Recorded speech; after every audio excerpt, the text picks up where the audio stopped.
Hi everybody, and blessed be, it's me Alex, and happy full moon. Today's the day of the full moon, and I received a few more questions after I did my question and answer videos, and I wanted to respond to all the questions I received, so I'm doing this video as well. So I'm just going to read the questions, and I'm going to give you my responses. I would like to know how to align with the goddess and God. I've heard of a triple goddess structure and a triple god structure, where you pick 3 and 3 again. I've heard where you just meditate on them and listen to who aligns with you, and how do you know if it's them that you're hearing? And I'm asking it that way for a reason. We align with the goddess and God through our rituals and through our ceremonies and meditations, and because we believe in Wicca, we know that the god and goddess are immanent in all things, in ourselves as well. And through the cycles of the wheel of the year and through the lunar aspects, we align with them and their patterns in nature. And over time, it becomes very clear that that's actually who you're aligning with. So I would say just keep up the good work and keep meditating and keep calling out to them, because in paganism, when we call out to our gods, they respond to us and are always with us. It's a great question. My question is, how do you feel about zoos? I've been to a few in my lifetime, especially as a child, and I have gone on a group outing and taken my daughter, which was actually a very open one with emus just walking around, etc.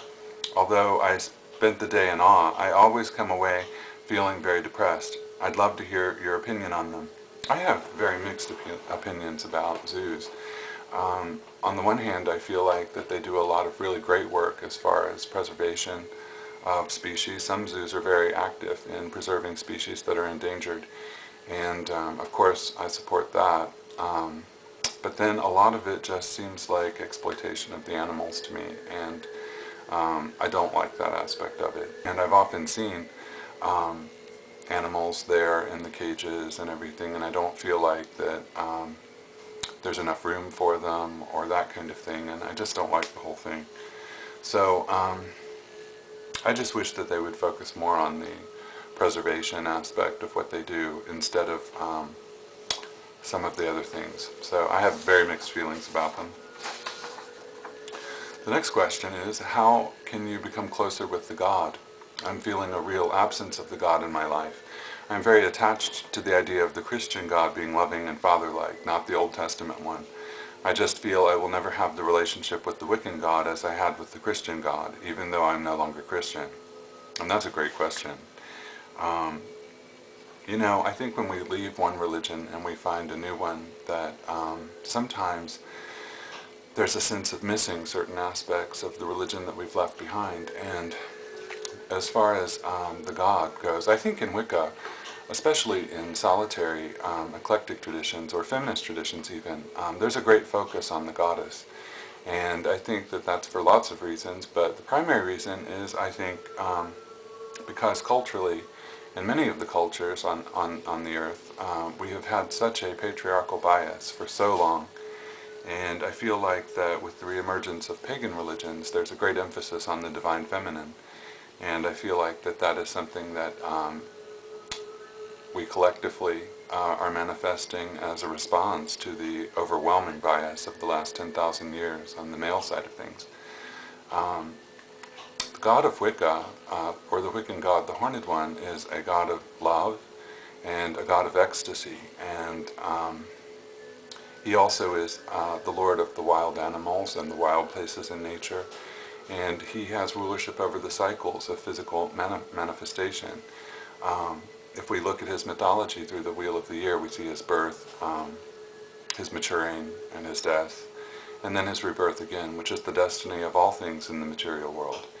And I think that the thing that I get from that the most is that the divine is always with us, even when we're in an incarnation and going through those cycles ourselves. It's actually there's a part of us that is a part of the divine that experiences those things, and we're never alone with that. Even when we may not perceive his presence or feel his presence, he is with us.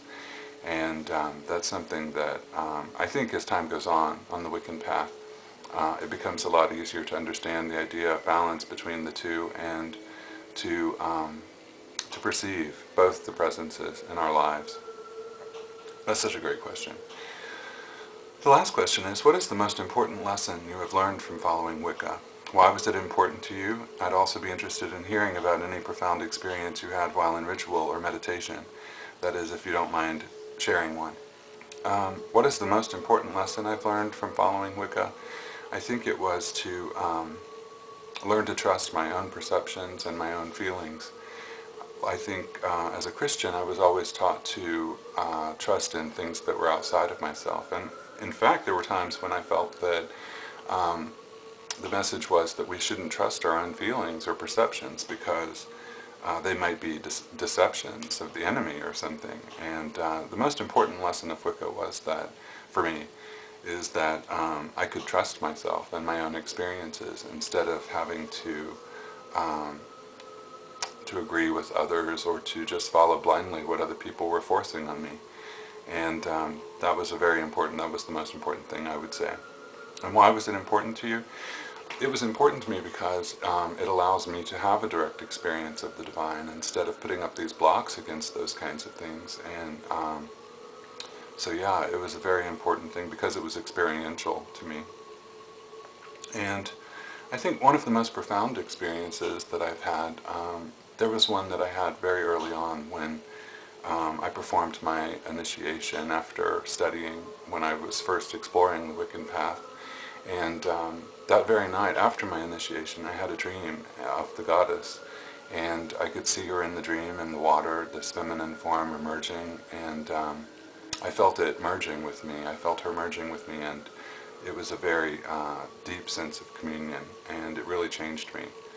And so yeah, that was one of the most profound things that I've experienced. Although it's all part of the path, isn't it? And things are always ongoing. So anyway, I hope this has been fun, and I hope everyone has a wonderful full moon. And that's it. May the Mother Goddess and the Horned God bless all of us, and peace.